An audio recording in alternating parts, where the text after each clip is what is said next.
सुनो कहानी। रात के लगभग 12 बज रहे थे। सुनसान हाईवे पर सिर्फ एक कार भागती हुई आगे बढ़ रही थी, जिसकी हेडलाइट्स अंधेरे को चीरते हुए किसी अनजान भविष्य की ओर इशारा कर रही थीं। कार के अंदर अमन ड्राइव कर रहा था और बगल की सीट पर रोहित चुपचाप बाहर घूर रहा था। दोनों पुराने दोस्त थे, इतने पुराने कि कॉलेज के दिनों से लेकर जिंदगी के पहले झटके तक सब कुछ साथ झेला था। कई साल बाद आज वे फिर मिले थे। एक अंतिम संस्कार से लौटते हुए मौन भारी था, ऐसा मौन जिसमें शब्दों की नहीं, यादों की आवाज गूंजती है।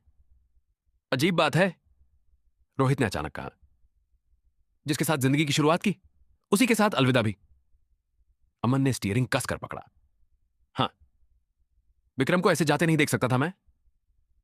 कार आगे बढ़ती रही। हाईवे पर ना कोई ढाबा, ना कोई गाड़ी। मोबाइल नेटवर्क पहले ही गायब हो चुका था। जीपीएस भी काम नहीं कर रहा। अमन ने बड़बड़ाया। लगता है रास्ता गलत ले लिया। कुछ दूर जाकर कार अचानक झटके से बंद हो गई। अमन ने ब्रेक दबाया। शिट, पेट्रोल तो था। उसने दोबारा स्टार्ट करने की कोशिश की। कुछ नहीं, चारों तरफ सन्नाटा, हवा भी जैसे रुक गई हो। रोहित ने दरवाजा खोला। चल बाहर देखते हैं। हाईवे के बीचों बीच खड़ी कार, चारों तरफ अंधेरा और दूर तक फैली खामोशी। ऐसी खामोशी जो कानों में चुभती है। यह रास्ता अजीब है, रोहित ने कहा। मुझे याद नहीं पहले कभी यहां से गुजरे हो। अमन ने चारों तरफ देखा।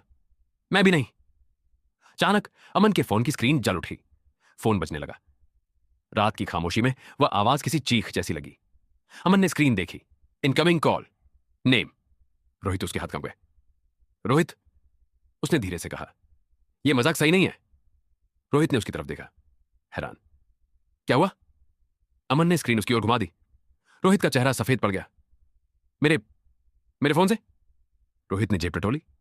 उसका फोन बंद था, कॉल अब भी आ रही थी। रोहित, ये कैसे हो सकता है?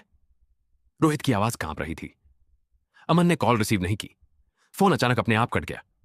कुछ सेकंड की खामोशी, फिर फोन पर एक मैसेज आया। फोन उठा ले, अमन। अमन का गला सूख गया। तू कुछ कर रहा है? उसने रोहित से पूछा। रोहित ने सिर हिलाया। नहीं, कसम से नहीं। हवा तेज चलने लगी। पेड़ों की सरसराहट अब फुसफुसाहट जैसी लग रही थी। फोन फिर बजा। इस बार अमन ने कांपते हाथों से कॉल उठा ली। हेलो। दूसरी तरफ कुछ पल चुप्पी, फिर उसी आवाज में जो उसके सामने खड़े रोहित की थी। अमन, तू मुझे पहचानता है ना? अमन की सांस रुक गई। कौन है तू? उसने पूछा। मैं रोहित हूं। अमन ने सामने खड़े रोहित की ओर देखा। वह भी उतना ही डरा हुआ था। फोन से आवाज आई। तूने मुझे वहां छोड़ दिया था अमन? क्या बकवास है? अमन चिल्लाया। मैंने तुझे कहीं नहीं छोड़ा। फोन से हंसी की आवाज आई, धीमी, खोखली। तू भूल गया उस रात को? अमन का दिमाग घूम गया। उस रात, कॉलेज के आखिरी साल की वह रात, जब 3 दोस्त अमन, रोहित और विक्रम इसी हाईवे से गुजरे थे। शराब, तेज रफ्तार, हंसी और फिर एक हादसा, कार का पलटना, खून, अंधेरा। अमन की यादें कांप उठी। हम सब बच गए थे, उसने खुद से कहा। फोन से आवाज आई। नहीं अमन, सब नहीं। अचानक रोहित ने अमन का हाथ पकड़ा। फोन काट दे। अमन ने कॉल काट दी। हाईवे पर सन्नाटा फिर लौट आया। ये क्या था? रोहित हाँफ रहा था। अमन कुछ नहीं बोला। उसके दिमाग में सिर्फ एक सवाल गूंज रहा था। अगर विक्रम उस हादसे में मरा था तो फोन पर कौन था? फोन फिर बजा। इस बार नो नेम अमन ने फोन जमीन पर गिरा दिया। फोन अपने आप स्पीकर पर चल पड़ा। अमन, सच से भाग मत। आवाज बदल गई थी। अब वह रोहित की नहीं थी, वह विक्रम की थी। रोहित पीछे हट गया। ये विक्रम की आवाज है। फोन से आवाज आई। तुम दोनों ने मुझे यहां छोड़ दिया, इस हाईवे पर, मरने के लिए। अमन की आंखों में आंसू आ गए। हम डरे हुए थे। उसने कांपती आवाज में कहा। हमें लगा तू मर चुका है, और अगर जिंदा होता? फोन ने पूछा। अचानक हाईवे की लाइट्स जल उठी।